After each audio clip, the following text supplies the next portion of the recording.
नमस्कार दोस्तों, OCN network में आपका स्वागत है। मैं हूं ओमकार चौधरी। दोनों अपने मेहमानों को जोड़ लेते हैं।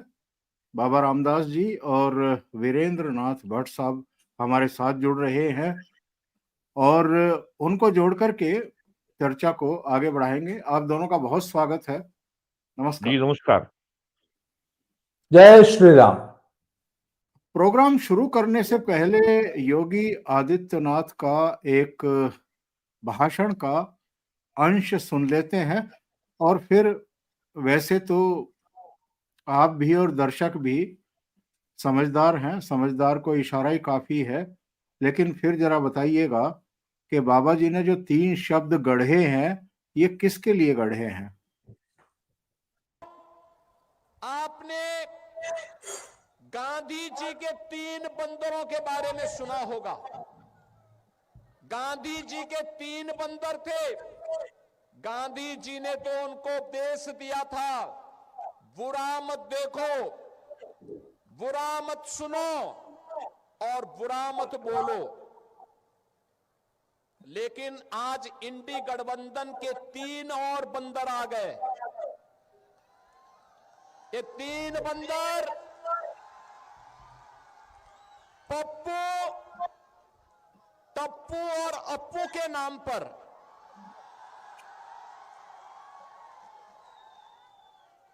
पप्पू, टप्पू और अप्पू के नाम पर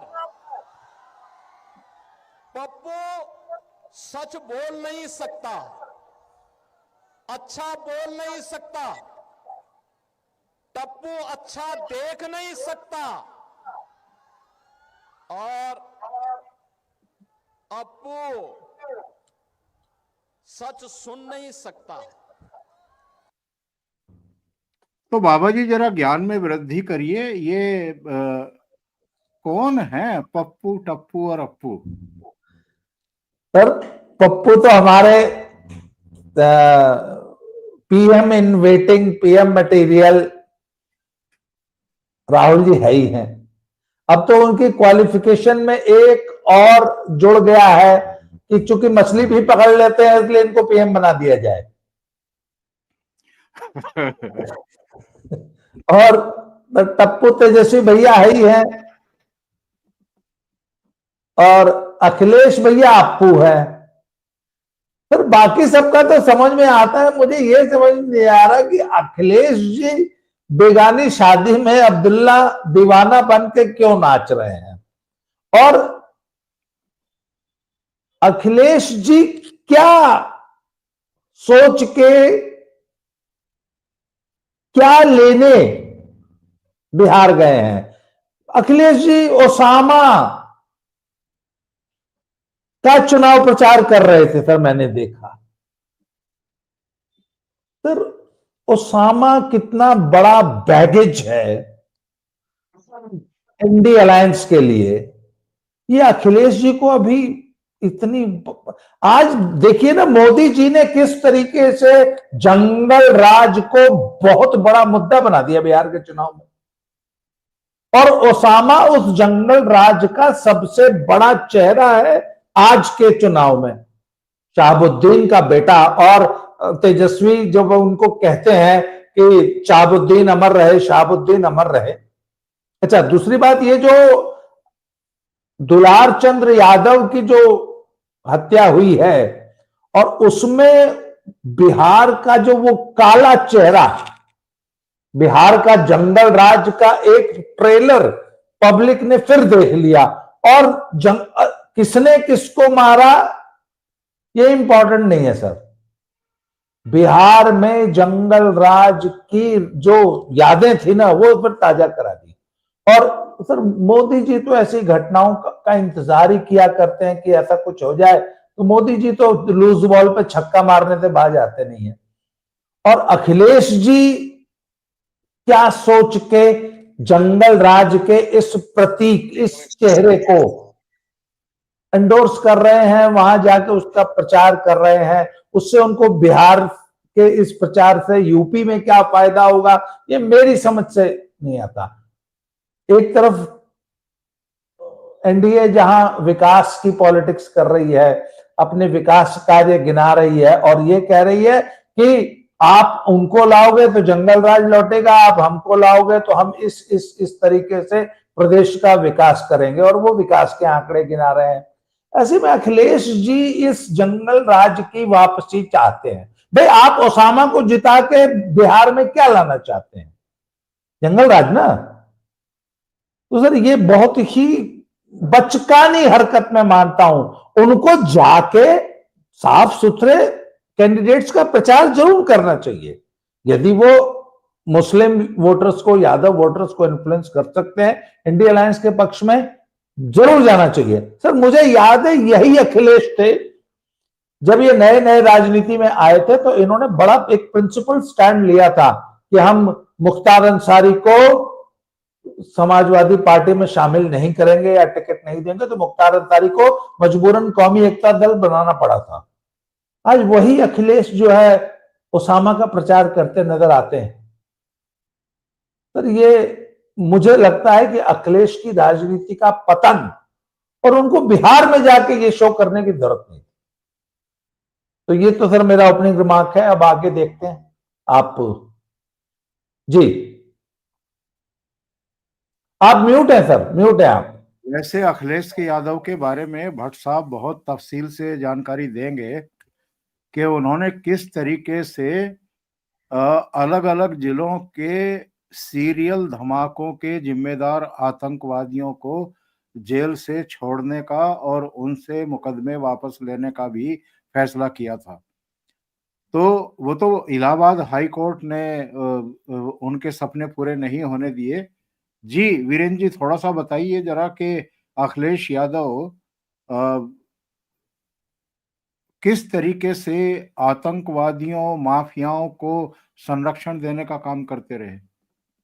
देखिए वो तो कर रहे हैं, वो आपकी बात सही है अपनी जगह, लेकिन आज जो योगी जी ने बोला है, ये पप्पू, टप्पू और अप्पू, योगी जी ने बिल्कुल साफ कर दिया है कि ये 2017 में जो नारा लगाया गया था यूपी में विधानसभा चुनाव में, राहुल गांधी और अखिलेश यादव दो लड़के का नारा उस समय बहुत चला था। 8 साल बाद ये बिहार में 3 लड़के हो गया। तो योगी जी ने केवल जो है ये जो गठबंधन, जिसको महागठबंधन कहा जा रहा है, ये कितना खोखला है। ना इसके पास कोई नीति है, ना कोई इसके पास विचार है, ना कोई विजन है, क्या करना है। नीतीश कुमार को सत्ता से हटाओ, क्यों हटाओ भाई? हमको सत्ता में लाओ, क्यों लाओ भाई? आपके पास एक ढंग का मैनिफेस्टो तक नहीं है। आपने कह दिया कि हम सरकार में आते ही तुरंत एक अधिनियम ला करके बिहार के प्रत्येक परिवार को जो है हम नौकरी देंगे, 1 करोड़ लोगों को नौकरी देंगे।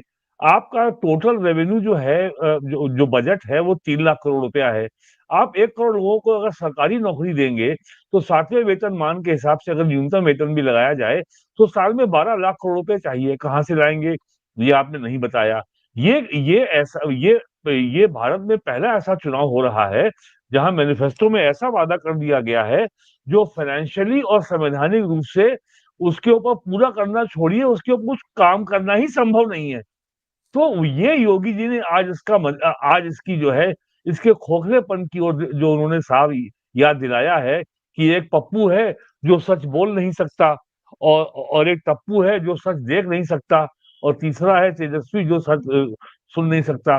तो ये जो और दूसरी बात ये है कि अब जिस तरीके से बीजेपी ने और प्राइम मिनिस्टर मोदी के कार्यकाल में 11.5 साल में जिस तरीके से भारत को उन्होंने ये दिखाया है अपने हर पॉलिसी में, हर एक्शन में, हर निर्णय में, कि भारत यूरोप के तरीके से 1648 की वेस्टफेलिया ट्रीटी के तहत गठित राष्ट्र राज्य नहीं है, जहां पर यूरोप में केवल एक एथनिक आइडेंटिटी या नस्ली पहचान या भाषा पहचान के आधार पर छोटे छोटे देश बना दिए गए, और बकायदे और उसको जस्टिफाई करने के लिए यूरोप में सैकड़ों भाषाओं को कत्ल कर दिया गया कि नहीं, केवल फ्रेंच बोली जाएगी, ब्रिटेन में खाली इंग्लिश बोली जाएगी, और जो छोटी मोटी बोलियां भाषाएं डायरेक्ट थी उनको किल कर दिया गया।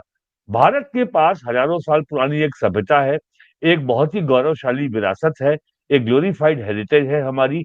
हम उसके अनुसार अपने आप को चलेंगे।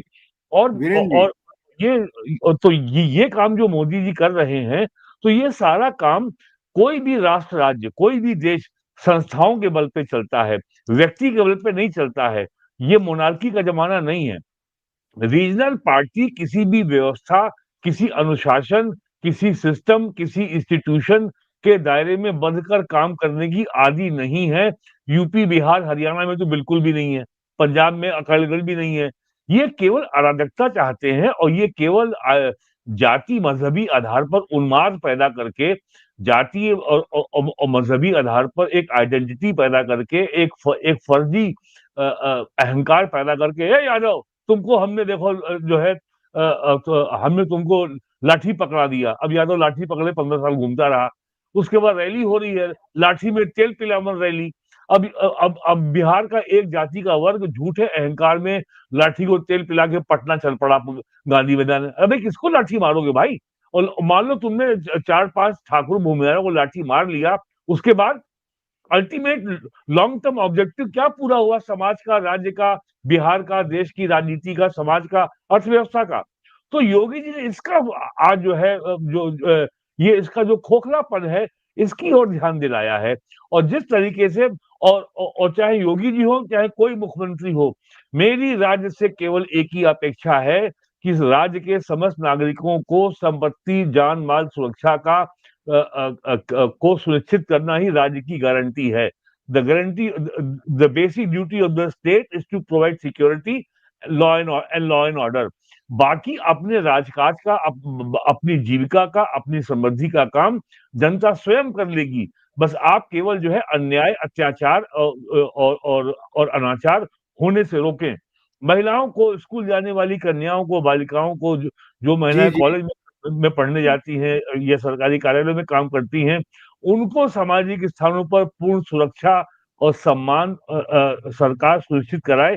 ये सरकार का काम है। योगी जी ने ये किया है।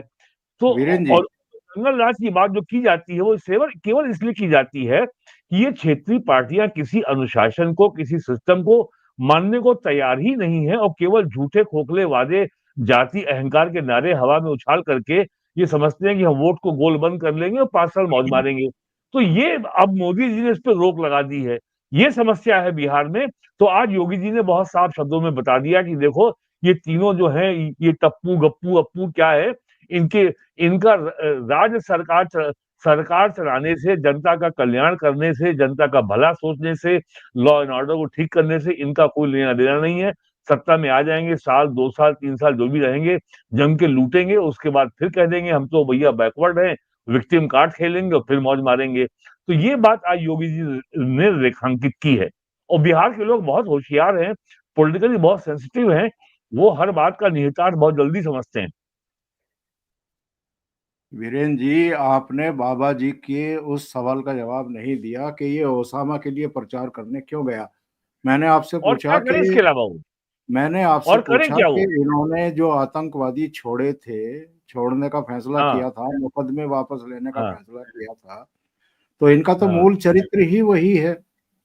नहीं, ये क्षेत्रीय पार्टियों की समस्या ये है कि ये बड़ी-बड़ी बातें करते हैं और सत्ता में आते ही ये तुरंत लेट जाते हैं समझौता करने में, नहीं, कॉम्प्रोमाइज़ करने में मेरे विचार से ये देर नहीं इसको करते। हम वीरेन जी, इसको हम जनरलाइज ना मैं करें। अभी बात को आगे बढ़ा रहा हूँ, मैं अभी बात को आगे बहुत बढ़ा रहा सारी हूँ। दूसरी क्षेत्रीय पार्टियां ऐसे काम नहीं करते जैसे कर्मकांड समाजवादी पार्टी ने कर रखे हैं। मैं उसी बात पे आ रहा हूँ। जिस तरीके से एक आपका जो एक जिहादी था, जो अयोध्या में ब्लास्ट का आरोपी था, वो पेशी में फैजाबाद गया था, लौट रहा था, गर्मी था, मई का महीना था, उसको लू लगी, तो उसकी मौत हो गई।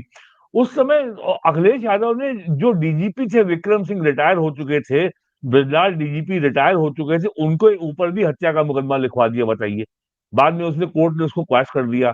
और जो लखनऊ और फैजाबाद, वाराणसी, गोरखपुर की डिस्ट्रिक्ट कोर्ट में जो सीरियल ब्लास्ट हुए थे नवंबर 2007 में, उन सबको जो है अखिलेश यादव ने कहा हम छोड़ देंगे।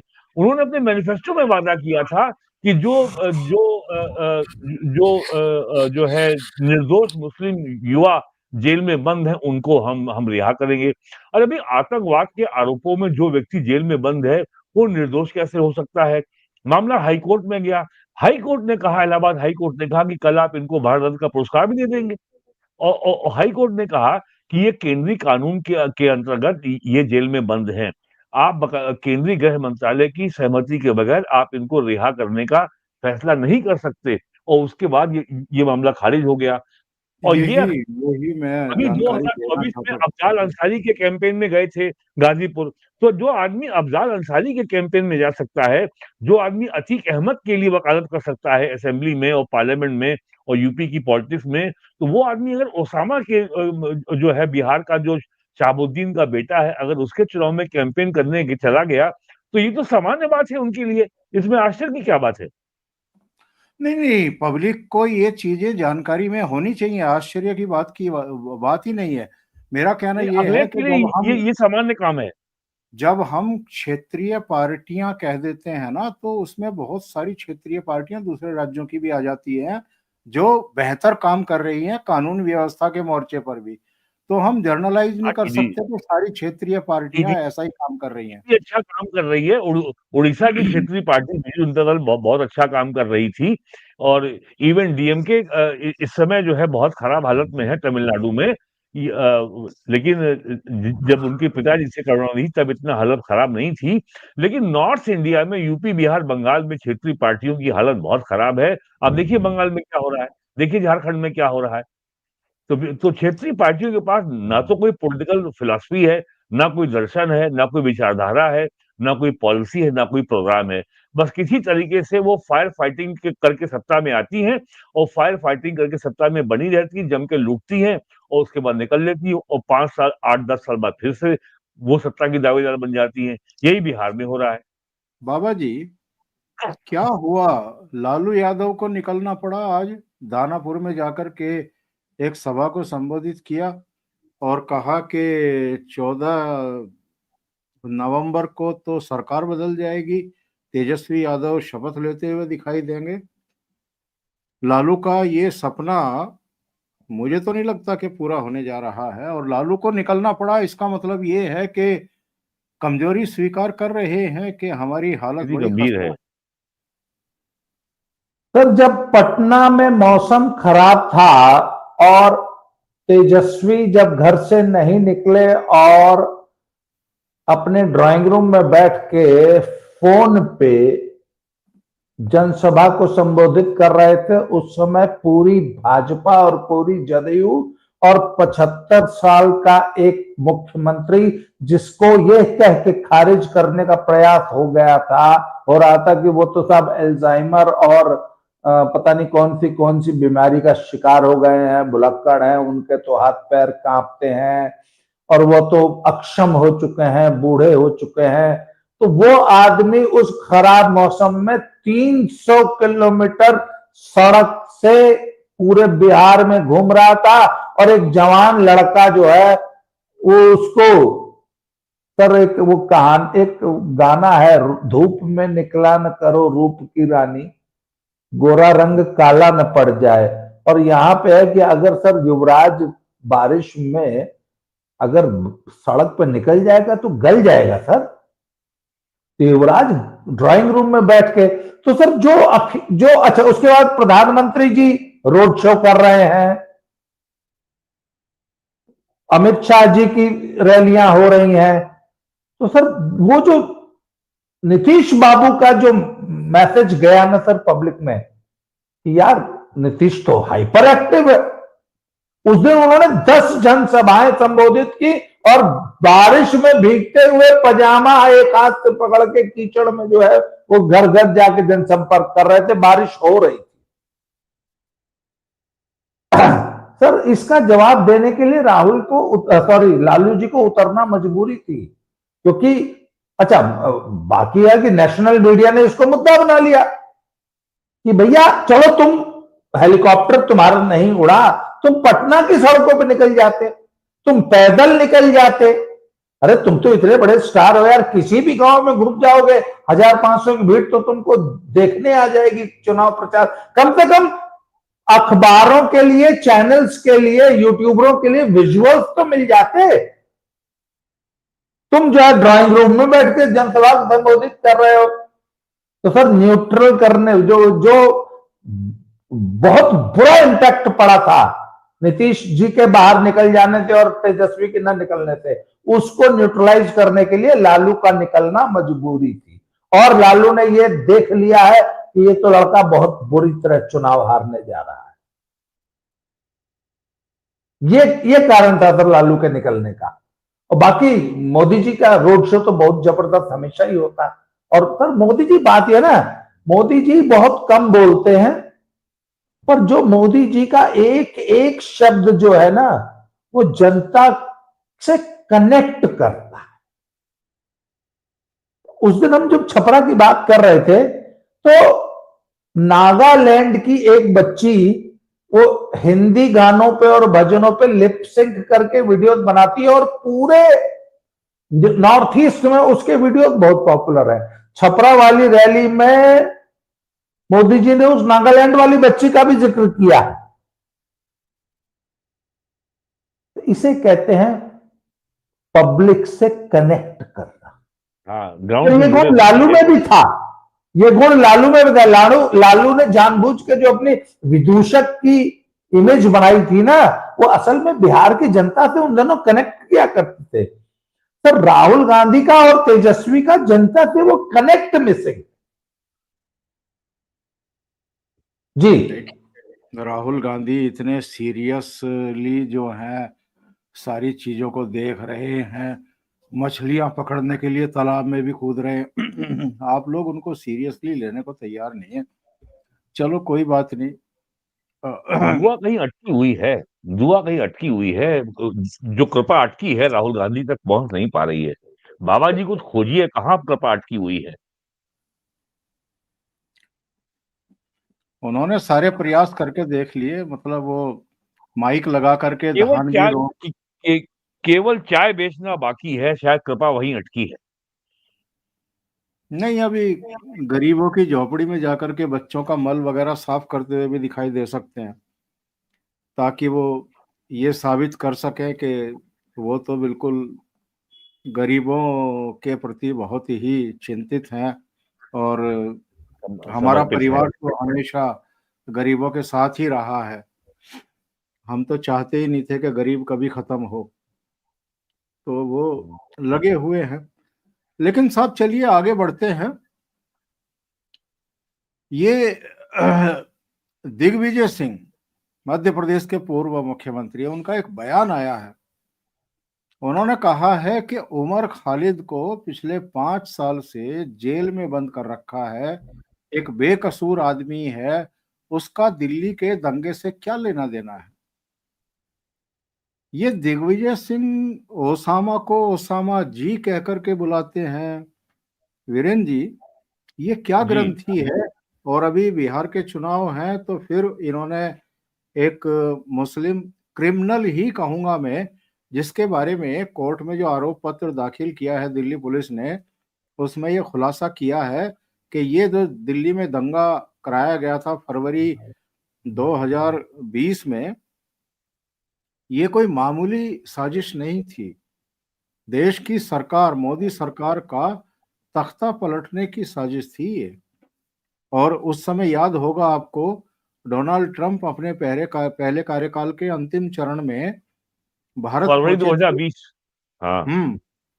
तो वो गांधीनगर गए थे, जहां नमस्ते ट्रंप करके कुछ कार्यक्रम किया गया था, और फिर वो आगरा गए थे, और जैसे ही दिल्ली पहुंचे वैसे ही यहाँ दिल्ली का दंगा भड़क गया था। तो एक पूरी साजिश थी, जिसमें आम आदमी पार्टी का एक काउंसलर ताहिर हुसैन भी पकड़ा गया था। ताहिर हुसैन, यस। हाँ। एक कांग्रेस की नेता थी इशरत, वो गुड़गांव से पकड़ी गई थी, वो भी पूर्व पार्षद थी। और उसमें उमर खालिद, शर्जिल इमाम और उनका पूरा गिरोह जो है वो, और यूएपीए लगाया गया था इन पे। और दिग्विजय सिंह कह रहे हैं कि वो बेकसूर हैं। देखिए, 2008 में 26/11 हुआ था बंबई में, नवंबर में 26 तारीख को, जब जब पाकिस्तान की आईएसआई ने बॉम्बे के ताज होटल पे अटैक किया था, और पूरी और कैसे उसमें कितने पुलिस, उसमें 167 जो है लोग मारे गए थे, उसमें उस होटल में ठहरे हुए तमाम टूरिस्ट भी थे, कुछ यहूदी भी थे। यहूदी सिनागॉग पे भी हमला हुआ था और एक एडीजी हेमंत करकरे उसमें मारे गए थे। इस घटना के 3 दिन के अंदर एक उर्दू अखबार के संपादक ने किताब लिखी थी, उसमें कहा था आरएसएस ने कराया है। और उस किताब के विमोचन में दिग्विजय सिंह भी शामिल थे और उसके बाद उन्होंने माफी मांगी थी। ये मामला कोर्ट में गया था। तो आज पिछले 17 साल का जो दिग्विजय सिंह का जो बयानों का सिलसिला है, जो वो बोलते रहे हैं, जिस तरीके से उन्होंने मुसलमानों के पक्ष में तो इतना ज्यादा बोला है कि शायद जो जाकिर नायक जिहादी बैठा हुआ है मलेशिया में, उसको भी शर्म आ जाएगी। तो ये एक कांग्रेस का सिस्टम है कि जहां लगातार आपको मुसलमानों को मैसेजिंग करनी है, लेकिन दिग्विजय सिंह ने इस पे टिप्पणी करने का साहस नहीं किया कि दिल्ली पुलिस केंद्रीय गृह मंत्रालय के अधीन है। तो मैं कहूंगा कि ये जो उसने एफिडेविट फाइल की है जो चार्जशीट के बाद, कि ये अपने आप में अभूतपूर्व घटना है कि जहां पर ये सरकार, भारत सरकार, ये सुप्रीम कोर्ट में कह रही है, ये भारत सरकार, भारत में तख्ता पलट की योजना थी, डिस्टेबलाइज करना ही नहीं था, रिजीम चेंज करने का षड्यंत्र था। तो भारत सरकार द्वारा सुप्रीम कोर्ट में ये एफिडेविट देना अपने आप में अभूतपूर्व घटना है, जो आजादी के 78 सालों में कभी नहीं हुआ। और इस देश के मीडिया में इसकी चर्चा भी नहीं हो रही है। डर रहे हैं ये आपके वामपंथी जिहादी लोग कि अगर इसके बारे में हम ज्यादा बोलेंगे तो हमारी कलई और खुलेगी। दिग्विजय सिंह इसके बारे में क्यों नहीं बताते? और आप देख लीजिएगा कि भारत सरकार ने इतना खुल के, इतना ऑब्जेक्टिव स्टैंड लिया है कि सुप्रीम कोर्ट ने आज फिर डेट तय कर दी है 6 नवंबर। लेकिन अभी तक तो जो परिस्थितियां हैं, मुझे सुप्रीम कोर्ट से शर्जील इमाम और उमर खालिद को कोई राहत मिलेगी ऐसी ये मुझे बहुत मुश्किल लगता है मुझे, क्योंकि ये मामला केवल जो है किसी जाति मजहब का नहीं है। ये मामला देश के इंटरनल सिक्योरिटी से जुड़ा हुआ है। वो शर्जील इमाम कह रहा है कि केवल जो है सिलीगुड़ी से चिकन नेक को काट दो और भारत का पूरा जो उत्तर पूर्वी 7 राज्य हैं वो भारत से कट जाएंगे। ये बात वो कैमरे के सामने शाहीन बाग में जब सिटीजनशिप एक्ट के खिलाफ अभी जो जिहाद चल रहा था, ये बात उसने वहां पे कही थी। और उसमें आम आदमी पार्टी हो, कांग्रेस हो, ओवैसी हो, समाजवादी पार्टी हो, ये पूरा जो जिहादी गठबंधन है जिसका नाम इंडी अलायंस है, उसका पूरा समर्थन था। तो अब ये बात तय होनी है कि ये मामला क्या, इसमें क्या प्रिवेल करेगा। इंडियन नेशन स्टेट का मूलभूत हित, भारतीय राष्ट्र राज्य का जो फंडामेंटल इंटरेस्ट, वो प्रिवेल करेगा, या सो कॉल्ड सेकुलर पार्टी या सो कॉल्ड माइनॉरिटी जो गंभीर आरोपों से घिरे हुए लोग जेल में हैं, उनको बेल मिलना ज्यादा जरूरी है। ये बहुत ही डिसाइसिव इशू होने वाला है। ये आसान मामला नहीं है। और अब तो चूंकि दिग्विजय सिंह भी 70-75 साल के हो गए हैं, he is above 70। I hope कि वो कुछ जो है अब वो जिम्मेदारी से पेश आएंगे, लेकिन ऐसा दिखता नहीं है। आप याद करिए उन्होंने कितने जो मालेगांव का ब्लास्ट हुआ था, उन्होंने कितने जो है जिहादी बयान दिए थे आरएसएस के खिलाफ, स्वामी असीमानंद के खिलाफ, और किस तरीके से जो इंद्रेश कुमार आरएसएस के बड़े नेता हैं, उनको भी फंसाने का प्रयास किया गया था। और ये हिंदू टेरर की जो थ्योरी है, उसमें भी जो है दिग्विजय सिंह का ही बहुत बड़ा दिमाग था। हिंदू टेरर को लेकर के भी जो है पिछले 15 सालों में बहुत जबरदस्त अभियान चलाया है। हालांकि 2014 के बाद से वो शांत हो गए हैं। अब वो जो है वो षड्यंत्र खुल गया है, अब वो नंगे हो चुके हैं, उसमें बोलने की हिम्मत नहीं है। वरना उस समय के गृह मंत्री पी चिदम्बरम ने और आपके और दिग्विजय सिंह ने, कांग्रेस के तमाम नेताओं ने, और जो गृह मंत्री थे शिंदे साहब ने तो खोल ही दिया है पूरी बात कि ये हिंदू आतंकवाद और भगवा आतंकवाद का क्या मामला था। उनका बयान तो आ चुका, जानते ही होंगे आप, कि भाई मुझे तो कहा गया था, मैंने बोल दिया। तो ये जो है, ये केवल जो है जो कांग्रेस का सिस्टम है कि लगातार जो है इस देश में अस्थिरता पैदा करना है, अराजकता पैदा करना है। और साफ साफ कहूं तो ये वो 4th and 5th generation information warfare है, जिसके जरिए लोगों के मन में अस्थिरता पैदा करो, असुरक्षा की भावना पैदा करो, भय पैदा करो, सरकार और सरकार की संस्थाओं, राज्य की संस्थाओं, संविधान के प्रति अविश्वास पैदा करो, ताकि जनता में बगावत हो और लोगों के मन में एक असुरक्षा का भाव जगे। इसी स्ट्रेटजी पे कांग्रेस 11.5 साल से काम कर रही है। आप देख लीजिए जो अब तक राहुल गांधी के बयान है, क्या-क्या बोलते हैं, चाहे किसान राहुल आंदोलन हो, इस तरीके से वो अपमानजनक भाषा बोलते हैं प्राइम मिनिस्टर मोदी के बारे में, उसका अल्टीमेट टारगेट क्या है? ऑपरेशन सिंदूर के बारे में क्या बोले? जो सर्जिकल स्ट्राइक में कांग्रेस का एमपी बोलता है कि इंडियन आर्मी चीफ जो है खून की दलाली करता है। तो इतने एक्सट्रीम स्टेटमेंट जो देते हैं कांग्रेस के लोग, उसका अल्टीमेट जो है ऑब्जेक्टिव क्या है, उसका अंतिम लक्ष्य क्या है? उसका अंतिम लक्ष्य केवल यही है कि देश को अस्थिर करो, नरेंद्र मोदी के खिलाफ बगावत भड़काओ और देश में अराजकता की स्थितियां पैदा करो, ताकि किसी तरीके से इस सरकार को सत्ता से बाहर किया जाए। नहीं, वो तो तो ये लोग नहीं कर दिग्विजय पाएंगे, सिंह का पर बयान उसी कड़ी का हिस्सा है।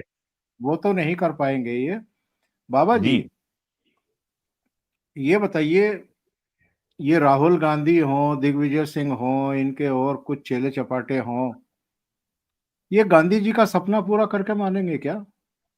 कांग्रेस को खत्म कर दो, अब कांग्रेस की जरूरत नहीं है।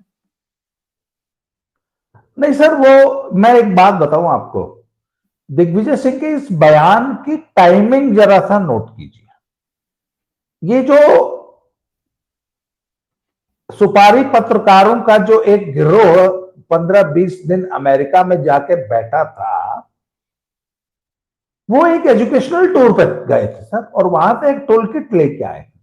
अच्छा, आपने ध्यान दिया होगा, वहां से आते ही इन्होंने एक अभियान छेड़ा कि शर्जील इमाम और उमर खालिद, और एक तीसरी भी है इनके साथ, कोई महिला है, वो भी जेल में बंद है, इनके खिलाफ कोई केस नहीं बनता, इनके खिलाफ तो इनको तो जबरदस्ती जेल में ठूस रखा है।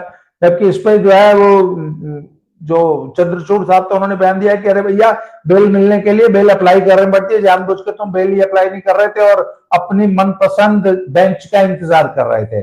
और सर, बिहार चुनाव के दौरान शर्जील इमाम और उमर खालिद की बेल पर बयानबाजी, क्या बिहार के मुस्लिम मतदाताओं को, अभी रामचंद्र गुहा ने या किसने एक लेख भी लिखा है, लिखा है, इतना प्रकांड विद्वान है, इतिहास का पीएचडी स्कॉलर है, कि मैं तो उसकी मेधा और बुद्धि देख के हतप्रभ हूं, और ऐसे आदमी को एक झूठे केस में भारत की अत्याचारी सरकार ने 5 साल से जेल में बंद कर रखा। मतलब उसको प्रकांड विद्वान और स्कॉलर बना के प्रस्तुत कर रहा है ये पूरा गिरोह। और फिर इस गिरोह के सक्रिय सदस्य हैं हमारे कांग्रेस के ये नेता। तो सर, ये यूपी और बिहार के मुसलमानों को ये मैसेज दिया जा रहा है कि आप हमारे साथ जुड़े रहिए, जुटे रहिए, हम ही आपके सबसे बड़े झंडा बरदार हैं, हम ही आपकी बात करेंगे, हम ही आपके लड़के को जेल से छुड़ाएंगे, हमारी सरकार आने दीजिए, मुसलमानों को जेल से छोड़ दिया जाएगा। ये सरकार तो मुसलमानों पे अत्याचार कर रही है। और आज की तारीख में वो उमर खालिद और शर्जील इमाम पोस्टर बॉय है कि भारत सरकार मुसलमानों पर अत्याचार करती है, और पढ़े लिखे मुसलमानों पे। तो सर, ये बिहार के चुनाव को प्रभावित करने के लिए दिया गया बयान है। ये, इसको आप आइसोलेशन में मत देखिए। सर, दूसरी बात है कि मुसलमान जो है वो तो डवाडोल तो हो ही रहा है बिहार में इस बात, क्योंकि वो जो ओवैसी ने जो पॉइंट छोड़ा है ना कि भैया 2.5% वाला अगर डिप्टी सीएम बनेगा तो हम तो अब सीएम बने। अब आप देख लीजिएगा सर, उत्तर प्रदेश में मुसलमान अखिलेश के सामने ये शर्त रखने जा रहा है कि वोट चाहिए तो सीएम अनाउंस करो कि मुसलमान होगा सीएम। क्या तुम्हारी ही मां ने तुमको जो है शिलाजीत और वो अमर बेल का रस पिला के पैदा किया है, तुम ही खाली मुख्यमंत्री बनोगे। 8% वोट है तुम्हारा, हम 20% हैं, हमारे वोट से तुम मुख्यमंत्री बनते हो, हम बनेंगे इस बार मुख्यमंत्री। पर ये मांग यूपी में उठने जा रही है और कांग्रेस उसकी तैयारी कर रही है कि जैसे ही ये मांग उठेगी तो आखिर मुसलमान वहां से उठेगा तो जाएगा कहां, कांग्रेस की झोली में आएगा। अगर आज तेजस्वी और अखिलेश को मुसलमान छोड़ देगा तो आएगा कहां, कांग्रेस की झोली में आएगा। तो कांग्रेस वो झोली फैला के तैयार है। कांग्रेस ने कितने मुख्यमंत्री आज तक मुस्लिम बनाए हैं? 2 बनाए सर यूपी बिहार में डिक्लेयर कर महाराष्ट्र सकती है, सर यूपी में डिक्लेयर कर सकती है। मेरे विचार से गुलाम नबी आजाद और एक और जम्मू कश्मीर में ही रहे थे। नहीं, महाराष्ट्र में थे, अब्दुल रहमान अंतुले यार अंतुले बनाए थे शायद, अब्दुल गफ्फार थे वहां पे आपके बिहार में। यार अंतुले भी थे। अच्छा, अब्दुल रहमान अंतुले।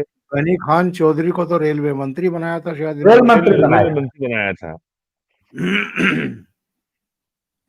चलिए साहब, बहुत बहुत धन्यवाद आप दोनों का, आप जुड़े। तो दर्शकों से ये निवेदन है कि आप अगर कार्यक्रम आपको अच्छा लगा है तो लाइक जरूर किया करें और इस वीडियो को फॉरवर्ड करना ना भूलें, शेयर करना ना भूलें अपने ग्रुप्स में, अपने मित्रों के पास। कमेंट जरूर बताएं आपको कैसा लगा, आपकी राय क्या है इन विषयों पर। इसके अलावा जिन्होंने अभी तक चैनल को सब्सक्राइब नहीं किया है वो सब्सक्राइब जरूर कर लें। और बाबा जी के 2 चैनल हैं, स्लो जिंदगी और बाबा की खरी खोटी, तो उनको भी सहयोग करें, उनका चैनल भी सब्सक्राइब करें। बहुत बहुत धन्यवाद, नमस्कार। जय श्री राम। ओके सर, जय श्री राम। नमस्कार।